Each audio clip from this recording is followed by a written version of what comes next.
वर्णमाला क्या होता है? किताब बंद करिए और जान सब लोग ध्यान से देखिए।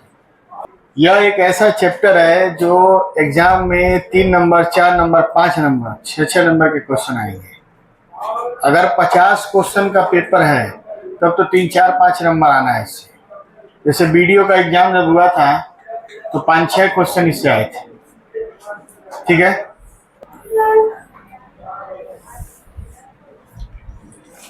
भाषा की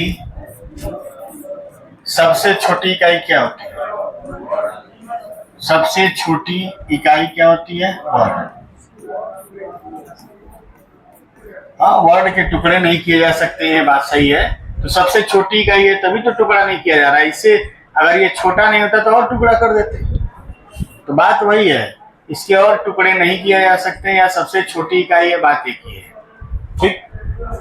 दूसरा चीज, भाषा की सबसे छोटी, अगर आपसे पूछे भाषा की, और यहां लगा दें मौखिक, मौखिक भाषा की सबसे छोटी इकाई, सबसे छोटी इकाई क्या हो जाएगा? ध्वनि हो जाएगा। देखिए, भाषा बोलेगा तो वर्ड, और मौखिक भाषा बोलेगा तो ध्वनि। अगर कहीं ऐसे लिख दे लिखित भाषा, तो लिखित भाषा जब भी आ जाएगा तो आ जाएगा आपका क्या? फिर से वर्ड। ठीक है। अगर आपसे पूछे भाषा की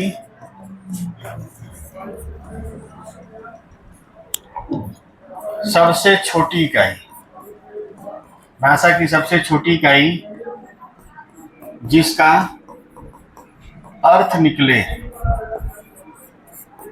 भाषा की सबसे छोटी इकाई जिसका अर्थ निकले, इसको हम लोग क्या बोलेंगे? भाषा की सबसे छोटी इकाई जिसका अर्थ निकले, ये हो जाएगा आपका शब्द। क्या हो जाएगा? शब्द। अक्षर का अर्थ नहीं निकलता, लेकिन शब्दों का क्या निकलता है? अर्थ निकलता। और ठीक है, व्याकरणिक, व्याकरणिक, व्याकरणिक भाषा की सबसे छोटी इकाई, व्याकरणिक भाषा की सबसे छोटी इकाई बताइए क्या हो जाएगा? वाक्य। मतलब वह छोटा इकाई जिसमें व्याकरण का प्रयोग किया गया है, मतलब कर्ता है, कर्म है, क्रिया है, संज्ञा है, इस सब चीजों का क्या किया गया है? प्रयोग किया गया। ठीक। तो शब्द में आप व्याकरण का प्रयोग नहीं करते हैं, लेकिन जब वाक्य लिखेंगे तो उसमें व्याकरण का प्रयोग होता है। व्याकरण का प्रयोग कैसे होता है? व्याकरण का प्रयोग होता है, जैसे मान लीजिए मैं घर जा रहा हूं, तो इसमें जो मैं होगा वो करता है, काम को करने वाले को क्या कहते हैं? करता है। और जा रहा हूं तो जाना क्या है? क्रिया। कहाँ जा रहा हूं? घर।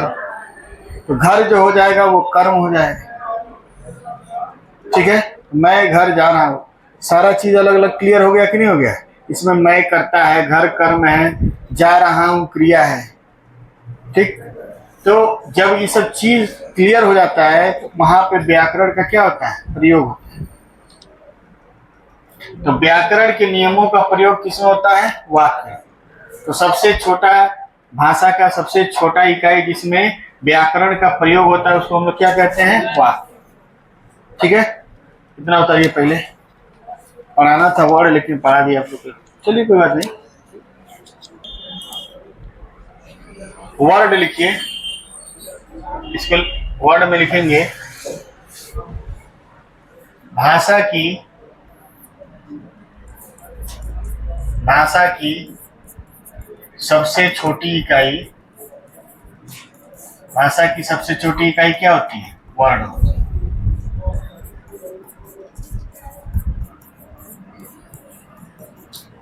एग्जाम्पल में लिखेंगे अ है, ई है, उ है, क है, ख है, ग है।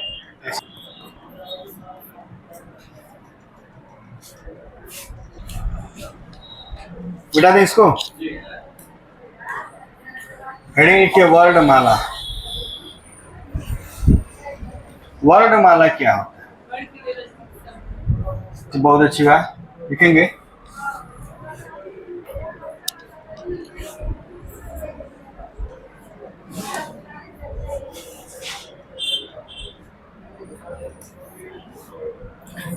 वर्ण के व्यवस्थित, पहले इसको लिख लीजिए, समझाते हैं। वर्ण के व्यवस्थित एवं क्रमबद्ध समूह को,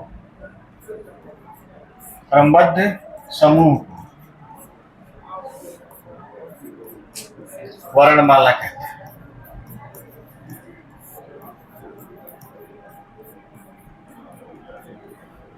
अब प्रश्न ये उठता है कि क्रमबद्ध समूह और व्यवस्थित समूह क्यों?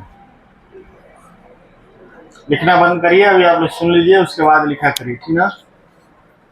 बाद में छाप लीजिएगा, उड़ नहीं जाएगा ये, ठीक? समय दिया जाएगा आपको, ये समझने वाला चैप्टर है, ठीक? वर्ण के व्यवस्थित एवं क्रमबद्ध समूह को क्या कहते हैं? वर्णमाला। वर्णमाला में आप एक चीज देखेंगे कि पहले स्वर है, कौन है? स्वर। अ है, आ है, ई है, ई है, ऐसे कहां तक जाएगा? अ तक। उसके बाद अंग है और अह है। तो ये स्वर है, ये सब क्या है? स्वर है। और ये सब क्या है? अयोगवाह, अयोगवाह। उसके बाद आपका शुरू होता है क, ख, ग, घ, अंग। उसके बाद शुरू होता है च, छ, ज, झ, ठीक है? ठीक है, ज्यादा नहीं लिखेंगे, अभी आगे ज्यादा लिखवाएंगे आपको। तो पहले कौन आएगा? स्वर। उसके बाद कौन आएगा? अयोगवाह। उसके बाद कौन आएगा? व्यंजन। क्रम से पहले स्वर आएंगे, फिर अयोगवाह आएगा, उसके बाद व्यंजन। क्रम से आना जरूरी है, तभी वर्णमाला होगा। क्रम से नहीं आ रहा तो वर्णमाला नहीं है। जैसे मान लीजिए अ लिख दिए, च लिख दिए, अ लिख दिए, री लिख दिए, न लिख दिए, तो ये क्रम से नहीं आया है। जब कई अक्षर क्रम से नहीं आते हैं उसको वर्ण समूह कहते हैं, और कई अक्षर जब क्रम से आते हैं उसको क्या कहते हैं? वर्णमाला। वर्णमाला और वर्ण समूह में सिर्फ इतना ही अंतर है कि अगर क्रम से आएंगे तो वर्णमाला, क्रम से नहीं आएंगे तो वर्ण समूह। आगे समझ में? एक चीज और समझिए, क, ख, ग, घ, अंग।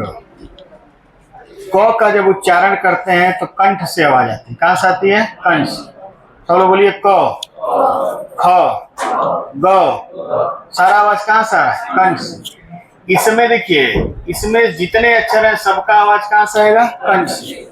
अभी इसमें जो है च, छ, ज, झ, य में तालु से आएगा। तालु का मतलब जीभ सीधा टच होगा दांत के बगल मसूड़े में। बोले च, आपका जीभ सटा कि नहीं सटा है? सीधा जाकर सटेगा। और ट, ठ, ड, ढ, ये जो है इसमें जीभ उल्टा जाकर ऊपर सटेगा मूर्धा में। ट का जब उच्चारण करेंगे तो किधर से जाएगा? ट। मुंह में कहा जा रहा है? ऊपर। ट, ठ, यानी आप कह सकते हैं कि इन तीनों अक्षरों का उच्चारण कंठ से, तीनों नहीं पांचों, इनका उच्चारण तालु से, इनका उच्चारण मूर्धा से। ऊपर जो टच होता है उसको क्या बोलते हैं? मूर्धा। आगे जो टच होता है उसको क्या बोलते हैं? तालु, ठीक है? और ये कंठ। सब मिला जुला कर ये कहना है कि हिंदी वर्णमाला में अक्षरों को क्रम से रखा गया है, साथ साथ व्यवस्थित करके भी रखा गया है। एक स्थान से बोले जाने वाले एक साथ, दूसरे स्थान से बोले जाने वाले एक साथ, तीसरे स्थान से बोले जाने वाले एक साथ। अब उतारिए आपको वर्ण समूह में लिखेंगे वर्णों का ऐसा क्रम, वर्णों का ऐसा समूह, ऐसा समूह जिसमें क्रम का ध्यान न रखा जाए, क्रम का ध्यान न रखा जाए, वर्ण समूह होता है।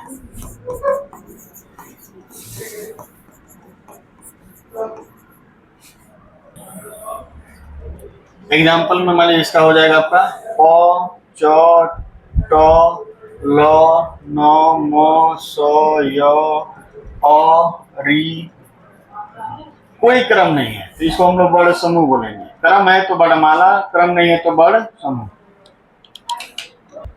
ध्यान न रखा जाए।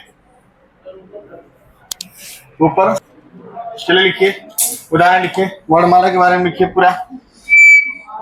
सब लोग देखिए इधर, जो हम लोग बचपन में पढ़े हैं अ आ ई उ पढ़े हैं ना, क ख ग पढ़े नहीं बचपन में, वही लिखा गया है। ठीक, सब लोग यहाँ देखिएगा, अ आ ई ये सब क्या है? स्वर है। ये जो है आपका क्या है? स्वर। ये आपका क्या है? स्वर। और इनकी संख्या कितनी है? 11। अंग और अह ये सब है आपके अयोगवा। क्या है? अयोगवा। अयोगवा है और इनकी संख्या कितनी है? 2। क ख ग घ अंग च छ ज ञ ट ठ ड ढ ये सब, ये जो है, ये जो आपका क्या है? ये आपका है स्पर्श व्यंजन। कौन सा व्यंजन है? स्पर्श व्यंजन। और स्पर्श व्यंजन की टोटल संख्या कितनी है? 25। स्पर्श व्यंजन की टोटल संख्या कितनी है? 25। अब यहां से देखिए, अंतस्थ व्यंजन की संख्या कितनी है? 4। कितनी है? 4। इनकी संख्या मान लीजिए आप क्या है? 4। ये सौ जो है उष्म व्यंजन, इनकी संख्या कितनी है? 4। और छ त्र ज्ञ और स्र संयुक्त व्यंजन, इनकी संख्या कितनी है? 4। और ड़ और ढ़ उत्क्षिप्त व्यंजन, इनकी संख्या कितनी है? 2। तो सबको जोड़ेंगे तो कितने हो जाएंगे? 52। वर्णमाला में कुल कितने अक्षर हैं? 52। हिंदी वर्णमाला में कुल कितने अक्षर हैं? 52। स्वरों की संख्या कितनी है? 11। और व्यंजनों की संख्या कितनी है? 25 नहीं है। व्यंजनों की संख्या कितनी है? स्वर जो है, स्वर की संख्या 11 है, व्यंजन की संख्या 39 है, 39। और अयोगवाह की संख्या कितनी है? 2। ठीक है। अरे ये भी व्यंजन है, 25, 25 4, 29, 29 4, 33, 33 4, 37, 37 2, 39। टोटल ये सभी लोग व्यंजन है ना, इन्हीं लोग को बस व्यंजन मानेंगे, मत आगे व्यंजन नहीं है। अंतस्थ है वो, उसका कारण बताएंगे। ऐसे अक्षर जिनका उच्चारण करते समय मुख के अंदर ही हवा रह जाए। अंत माने अंदर, अस्थ माने स्थित होना। इसलिए य व र ल का जब उच्चारण हम लोग करते हैं, हवा मुंह में ही रह जाता है। और इनका जब उच्चारण करते हैं तो हवा से क्या होता है? गर्म हो जाता है। स इसलिए इनका नाम क्या है? उस छ त्र ज्ञ स्र जो है वो 2 अक्षर से बने हैं, संयुक्त हुए हैं, 2 लोग से मिलकर बने, इसलिए उनका नाम क्या है? संयुक्त व्यंजन। और ये बाद में बना है। फारसी भाषा का जो नीचे नुक्ता लगता है, बिंदी, उसके आने के बाद ये बना है, इसलिए इसका नाम क्या पड़ा है? उसका भी कारण है। ठीक, लिख लीजिए आप लोग, सब बताएंगे, एक एक इसका पूरा पोस्टमार्टम किया जाएगा। इतना उतार लीजिए, इतना तैयार करके आइएगा, तो इसके आगे हम लोग पढ़ेंगे स्वर। ठीक।